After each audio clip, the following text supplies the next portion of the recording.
മഹാരാഷ്ട്രയിൽ ഒടുവിൽ ദേവേന്ദ്ര ഫട്നാവിസ് മുഖ്യമന്ത്രിയാകും. മുഖ്യമന്ത്രി തർക്കത്തിൽ ബി.ജെ.പി നേതൃത്വത്തിന് മുന്നിൽ ഏക്നാഥ് ഷിൻഡെ വഴങ്ങിയതോടെയാണ് തീരുമാനം. അജിത് പവാറും ഏക്നാഥ് ഷിൻഡെയും ഉപമുഖ്യമന്ത്രിമാരാകും. ഒരിടവേളയ്ക്ക് ശേഷം മഹാരാഷ്ട്രയിൽ ബി.ജെ.പി നേതാവ് മുഖ്യമന്ത്രി പദത്തിലേക്ക്. ശിവസേനയെ പിളർത്തി ഏക്നാഥ് ഷിൻഡെയെ മുഖ്യമന്ത്രിയാക്കിയായിരുന്നു കഴിഞ്ഞ 2.5 വർഷം ഭരിച്ചതെങ്കിൽ ഇത്തവണ അതല്ല ബി.ജെ.പി നയം.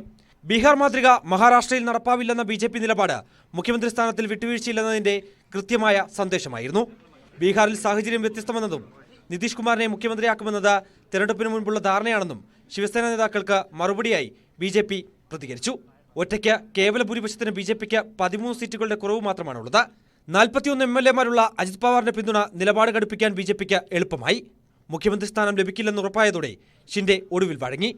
ബി.ജെ.പി എന്ത് തീരുമാനിക്കുന്നു അതിനൊപ്പമുണ്ടാകുമെന്നും ഏക്നാഥ് ഷിൻഡെ.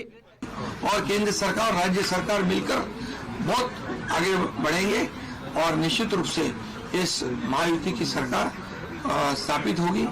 और इसीलिए जो मैंने आप लोगों को कहा कि लगा कि क्या हुआ, मैं तो कल आदरणीय प्रधानमंत्री जी से भी बात की, उनको भी कहा सरकार बनाने में हमारी तरफ से कोई अड़चन नहीं है.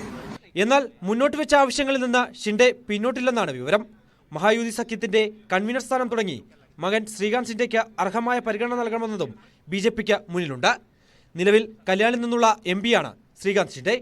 കഴിഞ്ഞ നിയമസഭാ കാലയളവിൽ നിരവധി രാഷ്ട്രീയ നാടകങ്ങൾക്ക് വേദിയായ മറാഠ മണ്ണിൽ ഇനി എന്തൊക്കെ സംഭവിക്കുമെന്ന് കാത്തിരുന്നു കാണാം.